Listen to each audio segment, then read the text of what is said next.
अस्सलामुअलैकुम क्लास।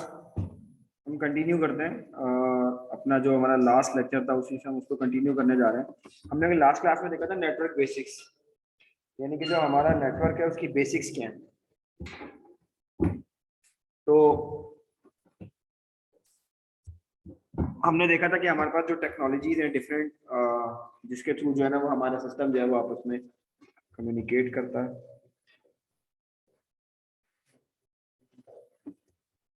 ठीक है, हमने काफी देखा जिसमें जो हमारे दो डिवाइसेस है, मैंने आप लोगों को डेफिनेशन बताई थी कि दो इलेक्ट्रॉनिक डिवाइसेस किसी मीडियम के थ्रू जो आपस में जब कम्युनिकेट करती हैं तो वो एक नेटवर्क बनाती हैं।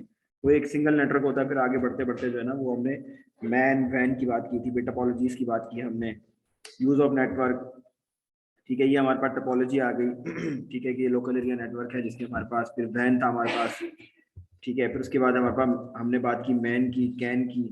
ठीक है, उसके बाद हमने बात की हैंड की, जो होमो, फिर पैन की बात की। फिर हमने ये एक ओवरव्यू देखा, जो हमारे पास एक डायग्राम है जिसमें हम ये देख रहे हैं कि हमारे पास लोकल एरिया नेटवर्क और वाइड एरिया नेटवर्क और मैच जो है ये आपस में किस तरह से कनेक्टेड हो सकते हैं। फिर उसके बाद हमने देखा कि इंट्रानेट और एक्सट्रानेट हमारे पास क्या चीज़ें होती हैं। इंटरनेट हमारे पास जो हमारा लोकल एरिया नेटवर्क होता है that is called the internet, और maybe the all those are person who are eligible और authorised to log in our system with our local area system. तो फिर वो इंटरनेट में आते हैं, एक्सटरनेट में वो आते हैं। Those are outsider but allowed to access in our internal system, तो वो एक्सटरनेट में आ जाते हैं हमारे पास। ठीक है, फिर ये इसकी डायग्राम थी, हमने कुछ इसको थोड़ा सा डिस्कस किया था। सर्वर बेस्ड हमने देखा, क्लाइंट सर्वर मॉडल जो पूरी दुनिया में इस वक्त चल रहा है, क्लाइंट सर्वर मॉडल चल रहा है। आप उबर चला लें, करीम चला लें, कुछ भी चला लें, सब में क्लाइंट बेस्ड सर्वर मॉडल होता है। बाइकिया पे चले जाएं, यहाँ आप ऑनलाइन बिजनेस करें, जे डॉट पे चले जाते हैं। ठीक है, यहाँ आप google.com पे जाते हैं। ठीक है, आप याहू पे जाते हैं।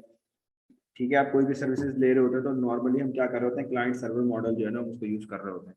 हम क्लाइंट हैं, वो सर्वर है, हम उससे रिक्वेस्ट करते हैं, वो हमें उसके आगे इसमें रिस्पॉन्स देता है और सर्विसेज अपनी प्रोवाइड करता है, जो हमने सर्वर की डेफिनेशन में हमने डिस्कस की। P2P में ये होता है कि हर पर्सन जो है वो इंडिविजुअली इसका रिस्पॉन्स कर रहा होता है। ठीक है, हर बंदा जो है ना वो अपनी चीज़ों को ऑन है। जैसे सपोज मैंने इसकी एक आसान एग्जांपल दे सकता हूँ कि सेंट्रलाइज्ड कोई इन्वायरमेंट नहीं है। ठीक है, इसमें हर जो नेटवर्क के अंदर जो पार्ट है, जो पीयर है एक, वो इंडिविजुअली एक अपनी हैसियत रखता है और वो उस पर क्या करता है, रिस्पॉन्स करता है।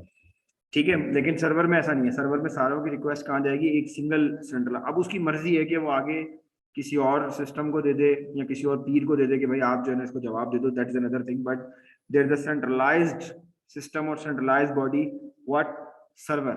ठीक है, वो आपका सर्वर एक सेंट्रलाइज होता है और आप क्लाइंट है और वो सर्वर है। ठीक है, टोपोलॉजी पे हमने बात की थी। ठीक है, टोपोलॉजी हम अपने अपने नेटवर्क को ले कैसे करते हैं। ठीक है, उसके बारे में बात की, जिसमें डिफरेंट टोपोलॉजीज थी, जिसमें हमारे पास सबसे जो इनिशियल लेवल की जो टोपोलॉजी थी बस टोपोलॉजी थी। फिर उसके बाद हमारे पास स्टार थी, जो नॉर्मली मैंने बताया था कि हमारी जो क्लासेस जिस हम क्लासरूम में मौजूद हैं, यहाँ पर भी जो हमारे पास जो टोपोलॉजी है वो स्टार फैशन में है। Although in physically it's not look like star, but in logical manner it will be star. ठीक है, तो ये स्टार फैशन में है लेकिन अब हमें दिखता नहीं है ऐसा। तो बस टोपोलॉजी थी जिसमें हमने वायर्स को यूज किया एक सिंगल वायर के ऊपर। मैंने बताया कि जिसमें बस पुरानी कोएक्सियल केबल यूज होती है। फिर हमने स्टार टोपोलॉजी की बात की जिसमें एक हब होती है। अच्छा, अगर हम बस में जाए तो वो उसमें लो कॉस्ट है, लो कॉस्ट क्योंकि उसमें हब नहीं होती। ठीक है, लेकिन एफिशिएंसी के अकॉर्डिंगली उसकी कम अवेलेबिलिटी उसकी बहुत जल्दी खराब हो सकती है। फिर रिंग टोपोलॉजी की बात की मैंने कहा, ज़्यादातर कॉर्पोरेट लेवल पे यूज होता है। होम यूजर या जनरल यूजर जो है वो उसको यूज नहीं करता टोकन रिंग को। ठीक है, मैश टोपोलॉजी है, फिर हमारे पास हर यूजर दूसरे यूजर से विद स्पेसिफिक वायर जो है ना वो कनेक्टेड है। ठीक है, जिसकी मैंने एग्जांपल दी कि हर एक कंप्यूटर दूसरे कंप्यूटर के साथ क्या है, कनेक्टेड है, सब एक दूसरे के साथ कनेक्टेड है। फिर हमने स्पीड की बात की, सिक्योरिटी की बात की। फिर उसके बाद हमने इसके बाद जो है हमने ट्विस्टेड पेयर केबल की बात की, जिसमें हमारे पास 8 केबल होती हैं और अगर हम उसमें पेयर्स की बात करें तो टोटल 4 पेयर होते हैं हमारे पास। ठीक है, तो ट्विस्टेड पेयर केबल, फिर हमने उससे बात की कि जो इस वक्त मार्केट में जो नॉर्मली अवेलेबल है कैट 5 की केबल होती है। You all have to know that what is the cable the configuration, so it's called the cat 5। ठीक है, तो कैट 5 है जिसको हम 10 बेस टी कहते हैं, सॉरी 100 बेस टी कहते हैं। 100 बेस टी का मतलब ये होता है कि 100 मेगा बिट्स पर सेकंड जो है ना वो ट्रांसफर रेट है उसका। बिट्स की बात हो रही है, बाइट्स की बात नहीं हो रही फिर भी। ठीक है, यानी कि अगर मैं बात करूँ, मैं आपसे कोई सवाल पूछूं, मैं आपसे सवाल पूछता हूँ कि ठीक है यार मेरे पास एक कैट 5 लाइन केबल लगी हुई है, बहुत आसान सा सवाल है, कैट 5 लगी हुई है, इट्स मीन्स दैट के उसकी कॉन्फ़िगरेशन क्या है, 100 बेस टी। ठीक है, आई एम सो फास्ट, मैं ज्यादा तेज तो नहीं चल रहा, ठीक है चल रहा हूँ तो फिर सही है क्योंकि पहले भी पढ़ा हुआ है, अब तो समरी हो रही है ना। अच्छा 100 बेस टी है, तो 100 बेस टी का मतलब क्या मैंने बताया, 100 मेगाबिट्स पर सेकेंड। तो आप example that I am asking from all of you that कि अगर मेरे पास 100 बेस टी लगी हुई है तो मेरे पास स्टोरेज डिवाइस में स्टोरेज में पर सेकंड के हिसाब से कितना आ रहा होगा। हमने डिस्कस भी किया था, आप अपने इंटरनेट केबल वाले के पास जाते हैं या किसी भी आईएसपी के पास जाते हैं, आप सबको पता है आईएसपी का मैंने बार बताया था कि इंटरनेट सर्विस प्रोवाइडर जो आपको इंटरनेट सर्विस प्रोवाइड कर रहा है, घर पे लाके जो आपको प्रोवाइड कर रहे हैं, these are all are the internet service provider, ISP जिसको हम कह रहे होते हैं। तो अगर आप वगैरह की कैट 5 की केबल आप लगा ले, उसमें मैं 100 मेगाबिट्स पर सेकंड आपको जो है ना वो स्पीड दे रहा हूँ। तो डाउनलोडिंग स्पीड में जब आपके पास स्टोरेज में आ रहा होगा, हम कई दफा इस बात को डिस्कस कर चुके हैं, तो स्टोरेज में क्या आएगा आपके पास, कितनी स्पीड आएगी, नहीं 1 MB नहीं आएगी। मैंने उसको कहा था कि आप उसको 8 से डिवाइड कर लें, जैसे हमारे पास अगर सॉरी नहीं, अगर एक जैसे 1000 KB है आपके पास जो कि 1 MB बनता है, तो उसका आप जो है वो जब स्टोरेज में आ रहा होगा तो 1 to 8 KB में आ रहा है, क्योंकि 8 से डिवाइड हो गया ना आपका, तो आप उसको 8 से डिवाइड कर लें तो 1 to 8 KB बन जाएगा। तो आप इसको 8 से डिवाइड कर लें, 1000 को अगर हम सॉरी 100 को अगर हम 100 मेगाबिट्स को अगर हम 8 पे डिवाइड करते हैं तो कितना आता है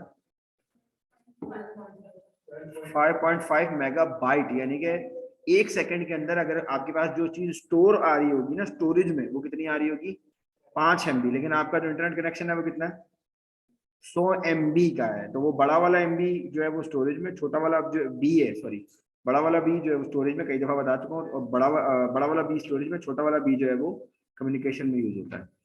ठीक है, तो ये शील्डेड नॉन शील्डेड है, हमारे पास 4 पेयर कॉपर ट्विस्टेड केबल है, may be shielded from interference. मैंने आपको बताया था कि अगर मेरे पास एक केबल चल रही है और उसके करीब में मोटर, पानी की मोटर चल रही है, उसके करीब में जो है वो जनरेटर चल रहा है, इंडस्ट्री के अंदर अगर आपको कहीं यूज करनी है वहाँ पे बहुत ज्यादा शोर होता है, बहुत सारी नॉइसेस जनरेट हो रही होती हैं, हीट जनरेट हो रही होती है, और कूलिंग के भी इफेक्ट होते हैं। अगर मैं किसी कूल चेन में काम कर रहा हूँ तो वहाँ कूल का इफेक्ट है, उसकी अलग चीजें, ये सारी क्या कर रही होती है इंटरफेरेंस क्रिएट कर रही होती है, जिसकी वजह से क्या होता है कि आपकी 100 मेगाबिट्स की जो स्पीड है वो अचीव नहीं हो पाती। आप उसको नीचे, अगर मैं मैक्स पे उसको लेके जाऊँ 100 मेगाबिट्स पे, तो कभी भी नहीं आती आपके पास, ठीक है, क्योंकि उसमें अटेनुएशंस के जो है ना वो, जैसे नॉइस है आपके पास, ठीक है, थर्मल नॉइस है आपके पास, और वॉइस वाली है, ये सारी चीजें जितनी भी है ना इसमें ऐड होती रहती है, जिसकी वजह से आपकी जो है ना स्पीड में थोड़ा बहुत वेरिएशन आती है, कंप्लीटली ड्रॉप नहीं होती, बट इट्स सम वेरिएशन।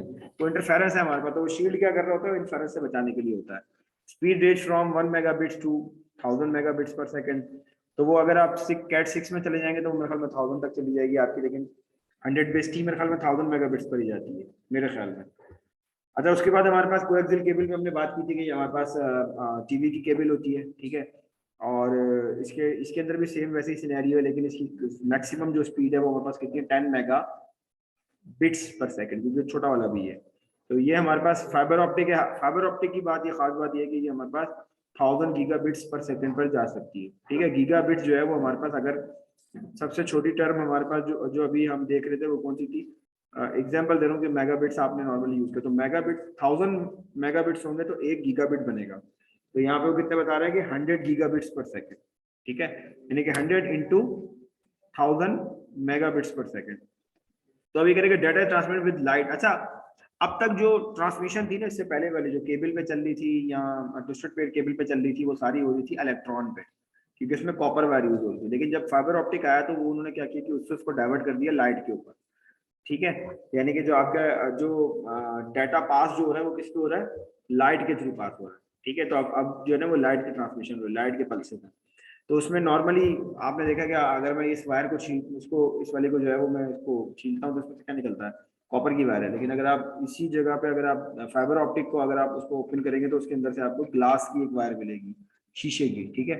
वो आल दो के वो शीशा भी हो सकता है, वो प्लास्टिक भी हो सकता है, it depend upon material, but वो इसी तरह के कुछ आपको शीशा ही मिलेगा, जैसे जिसमें से लाइट आपकी पास हो सकती है, ठीक है। Glass strand instead of cable, cable की जगह पे ग्लास यूज हो रहा है। इम्यून टू इंटरफेरेंस, यानी कि इसके अंदर इम्यूनिटी बहुत ज्यादा है।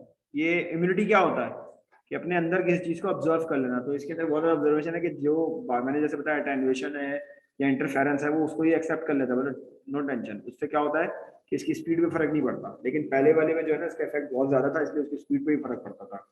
वेरी सिक्योर, ठीक है, हार्ड टू वर्क विद। एक चीज है कि बहुत महंगी है, कॉस्टली है, इस पर काम करना बहुत मुश्किल है, इसको हैंडल करना बहुत मुश्किल है, इसके कनेक्टर्स बनाना इवन के बहुत मुश्किल है, ठीक है। तो इसीलिए वो कह रहे हैं कि हार्ड टू वर्क विद, लेकिन स्पीड इसकी कितनी दे रहा है वो 100 gigabits per second. Data transmit through the air. अब ये तीसरा वाला हमारे पास एक और मीडिया, अभी तक जिस मीडिया की हम बात कर रहे थे वो हमारे पास था वाइड मीडिया, अब है हमारे पास कौन सा, वायरलेस मीडिया। तो वायरलेस मीडिया में हमारे पास जो है वो क्या कहते हैं, डाटा जो है ना ऑन द एयर ट्रांसफर होता है, ठीक है। अभी मेरे ख्याल में आप सब लोग स्टूडेंट वाईफाई का नेटवर्क यूज कर रहे होंगे, लेकिन आपको क्या पता कहाँ से आ रहे सिग्नल। स्टूडेंट वाईफाई टावर ऊपर तो नहीं लगा हुआ, हो सकता है कहाँ लगा हो,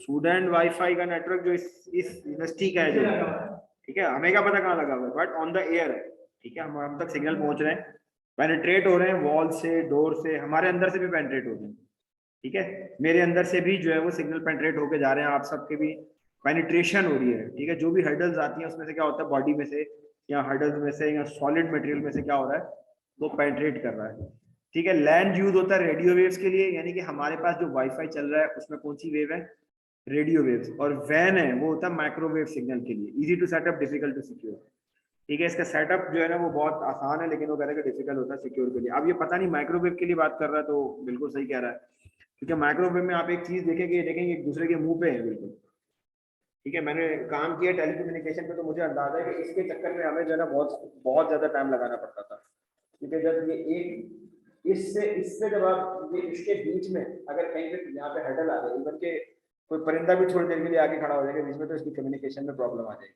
माइक्रोवेव में। तो माइक्रोवेव जो है ना बहुत दूर लॉन्ग कम्युनिकेशन के लिए यूज होता है, ठीक है। तो ये जो है ना हमारे पास, ठीक है, अब ये बिल्कुल इसके फ्रंट के ऊपर है, बिल्कुल चाहे वो यूं हो, ठीक है, चाहे वो यूं हो, यानी कि ये छोटी बिल्डिंग पे लगाओ, ये ऊपर ऊंची बिल्डिंग पे लगाओ, तो भी आमने सामने होंगे बिल्कुल एक दूसरे के, ठीक है। एंगल इनका ये होगा, ये नहीं कि इसका यूं है और इसका यूं है, बिल्कुल एक दूसरे के मुंह के सामने होंगे। अब वो जितना मर्जी दूर कर लो, उतनी बड़ी डिश कर लो, जितना मर्जी दूर कर लो उतनी बड़ी डिश कर लो। इसकी एग्जांपल मैं दूंगा कि हम लोगों ने जब काम किया था, एक प्रोजेक्ट था थर के अंदर, तो उसमें थर में तो कोई कम्युनिकेशन नहीं है, तो थर में जब हम लोग वहां पे लगाते थे ये माइक्रोवेव, तो थर में जो वो लगती थी उसका दूसरा जो होता था वो तकरीबन 45 किलोमीटर 50 किलोमीटर दूर जो है ना वो उसके साथ उसकी कम्युनिकेशन बन रही होती थी, इतनी ज्यादा दूर तक जा रही होती थी। तो उसमें दूर वैन के लिए जो है ना हमारे पास वैन में जियोग्राफिकल आ गया ना, 50 किलोमीटर में अगर एक और 50 किलोमीटर बना देंगे तो पूरा कराची हो जाएगा तकरीबन स्क्वायर मीटर में, तो इतना एरिया तो कवर कर गया। तो ये जो है ना हमारे पास क्या होता है कि इसके बीच में हर्डल नहीं आनी चाहिए, तो देखिए ये ऊपर है नीचे, ये एग्जांपल दे रहा है कि वैन से इस तरह से कनेक्शन होता है वाइड एरिया नेटवर्क के लिए। रेडियो में आप नहीं कर सकते क्योंकि पेनिट्रेशन पावर जो है ना वो कम होती है, स्लो होती है। देखिए अगर आप उसका खुद अंदाजा लगा लें कि अगर आप जो सेलुलर टावर है, सेलुलर टावर से कोई एक टावर लगा हुआ है आपके एरिया में और दूर दूर तक कोई टावर नहीं है, तो उस टावर की एक रेंज है, उससे ज्यादा पे वो आपको जो है ना वो नहीं दे पाएगा, क्योंकि वो रेडियो सिग्नल देता है। रेडियो रेडियो सिग्नल, फर्क है दोनों के ना, सिग्नल जो इसकी फ्रिक्वेंसी है ना उसमें फर्क है, ठीक है। तो जो वो है ना इसके अंदर इन सिग्नल्स के अंदर पेनिट्रेशन पावर नहीं है, जो माइक्रोवेव के सिग्नल है ना इनमें पेनिट्रेशन पावर नहीं है, बट इनके अंदर क्या है कि ये बहुत दूर तक जो है वो ट्रैवल कर सकते हैं, लेकिन हर्डल अगर आएगी तो ब्रेक हो जाएंगे, पेनिट्रेट नहीं कर पाएंगे।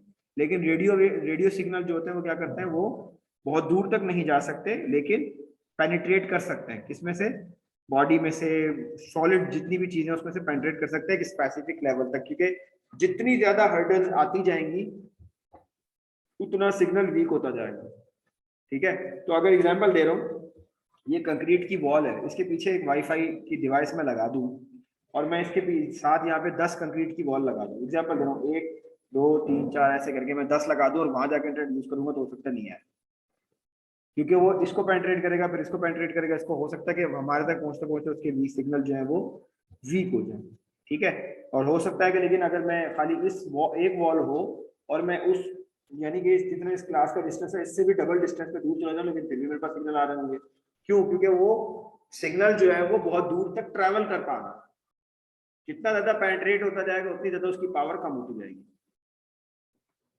ठीक है। अब ये कुछ बता रहा है हमारे पास माइक्रोवेव और इलेक्ट्रोमैग्नेटिक वेव्स, ठीक है।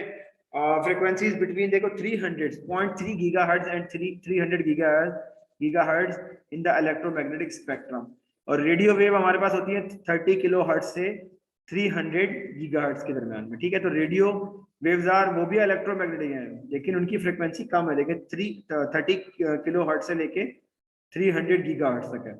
लेकिन उनकी जो है वो हमारे पास क्या स्टार्ट ही गीगाहर्ट्ज से होती है, ठीक है। 0.3 गीगाहर्ट्ज, 300 मेगाहर्ट्ज से सॉरी स्टार्ट हो रही है, उसकी फ्रिक्वेंसी कम है, उसकी ज्यादा है, ठीक है। अच्छा, बहुत ज्यादा फ्रिक्वेंसी जो है ना ह्यूमन के लिए नुकसानदेह है, ये भी बता दूंगा आपको। तो वो माइक्रोवेव वाली जो फ्रिक्वेंसी है ना, वो ह्यूमन के लिए नुकसानदेह, तो नॉर्मली घरों के अंदर कभी भी इतनी ज्यादा फ्रिक्वेंसी नहीं लगाते, ठीक है। ये जो इतनी फ्रिक्वेंसीज है, इतनी हाई फ्रिक्वेंसीज नहीं यूज करते, क्योंकि ये फिर इससे क्या होता है कि अभी भी जो यूज हो रही है उससे भी हमारे बॉडी पे और जिस्म पे इफेक्ट तो पड़ ही रहा है, ठीक है। नेटवर्क इंटरफेस कार्ड है हमारे पास, ठीक है, जिसको हम नेटवर्क अडॉप्टर भी कहते हैं, जिसमें हम कनेक्ट करते हैं अपनी नोड को, ठीक है। और ये क्या हमारे पास, जिसके अंदर हमारा मैक एड्रेस होता है। अब ये जो यहाँ पे मेरे पास जो RJ45 कनेक्टर है ना, ये बेसिकली कहाँ पे जाके लग रहा है, इंटरफेस में लग रहा है, तो वो इंटरफेस आपको दिखा रहे हैं।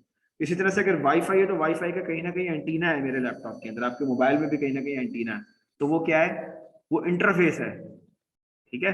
मेरे मोबाइल का इंटरफेस, जिसके थ्रू मेरे मोबाइल जो है ना नोड में कन्वर्ट हो जाता है, जब वो किसी नेटवर्क का पार्ट होता है। मैंने बताई थी ना नोड की डेफिनेशन बड़ी डिटेल के अंदर, ठीक है। Network linking devices connect nodes in the network, cable run from node to device, crossover cable connect to computers, ठीक है।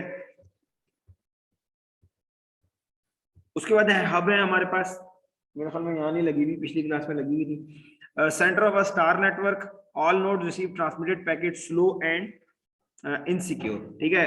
सबसे पहले हमारे पास जो कम्युनिकेशन डिवाइस है, ये दो तरह की डिवाइस होती है हमारे पास, एक होती है DTE और एक होती है DCE।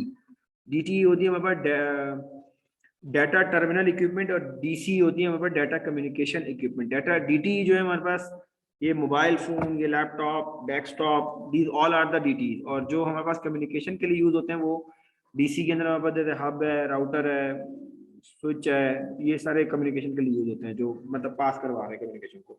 तो हब जो है ना हमारे पास यूज होता है DC के अंदर। All node receive transmit packets slow and insecure, यानी कि ये इसका फ्लो बता रहा है। अगर आप इसको समझें कि अगर आप किसी ऐसे नेटवर्क का पार्ट हैं कि जिसमें एक हब लगी हुई है, तो आपकी कम्युनिकेशन सब सुन रहे हैं, दूसरे जितने भी कंप्यूटर मौजूद हैं उस नेटवर्क में, वो सारे आपको सुन रहे हैं कि आप कौन सा पैकेट भेज रहे हो, ठीक है। और वो आसानी से उसको ओपन करके देख सकते हैं कि आपका जो पैकेट है उसमें आपने क्या भेजा है, ठीक है। चाहे वो आप इंटरनेट पे भेजें, चाहे वो आप कहीं भी भेजें, ठीक है, क्योंकि आप एक अनसिक्योर नेटवर्क के अंदर मौजूद है।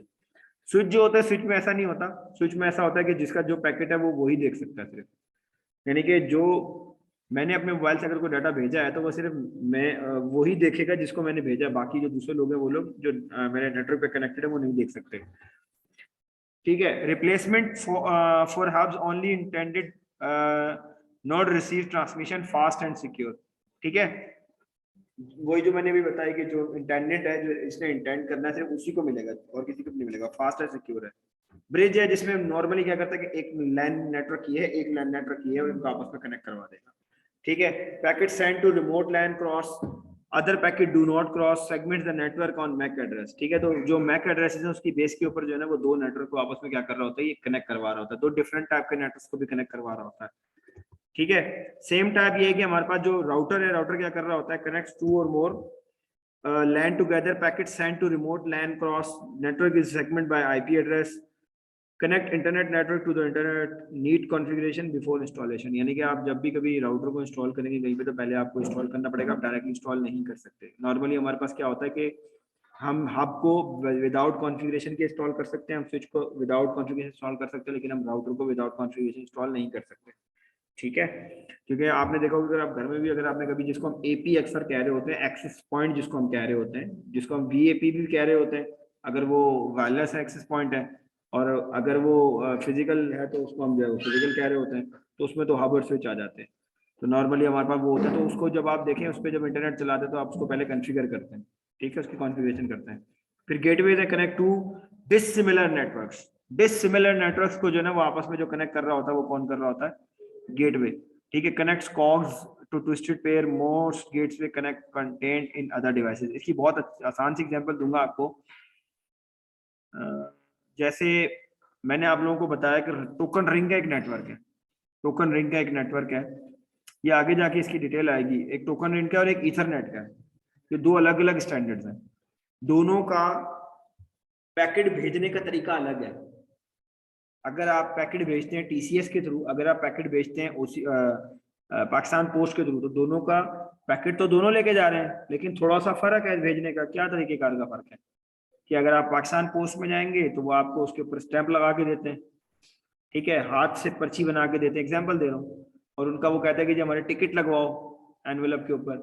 आप अगर टीसीएस में जाते हैं तो टीसीएस वाले क्या कहते हैं कि आप छोड़ दो, खाली आप पैसे दे दो और एनवेलप दे दो, और जो है ना वो हम आपको क्या करेंगे, हम आपको सेंड कर देंगे। थोड़ा सा डिफरेंस है, लेकिन दोनों में असल चीज क्या है, जो आपका लेटर है, तो लेटर जाना है ना, असल चीज लेटर है आपका, ठीक है। तो ये क्या करता है कि दो अलग तरह के नेटवर्क, यानी कि मैं इसमें क्या बोलूं कि हुकूमत पाकिस्तान आई और वो बीच में आके बोले कि चलो भाई टीसीएस भी मेरा और क्या नाम है इसका पाकिस्तान को भी मेरा, चलो मैं बताऊंगा कैसे कम्युनिकेशन करनी है, या दोनों की आपस में बात करवा दे, ठीक है, दोनों को समझा दें हाँ भाई ये लेटर है, वो बोले हमें तो समझ में नहीं आता, हमें तो ये पता है कि टिकट लगी होती है ऊपर 5 रुपए की, तो हम समझते हैं इसका मतलब है कि ये जो है वो कराची के अंदर जाएगा, अगर 20 की टिकट लगी तो हमें पता है कि लाहौर जाएगा। हमें नहीं पता ये ऊपर क्या है, ये कंप्यूटर चिप लगा के दे दी आपने टीसीएस की, कि हमें इसको नहीं जानते, तो वो इनको दोनों को समझाएगा, वो इधर से लेकर उसको समझाएगा, अच्छा भाई ये इधर इसने लाहौर जाना है, ठीक है। तो दोनों को आपस में क्या करेगा, कम्युनिकेट। तो दो डिसिमिलर नेटवर्क है, दोनों का बात करने का तरीका अलग है, या आप कह लें इंटरप्रेटर के तौर पे कह लें कि एक चाइनीज और एक पाकिस्तानी के बीच में एक इंटरप्रेटर बैठा हुआ है जो दोनों की लैंग्वेज को आपस में दोनों को कम्युनिकेट करवा रहा है, ठीक है।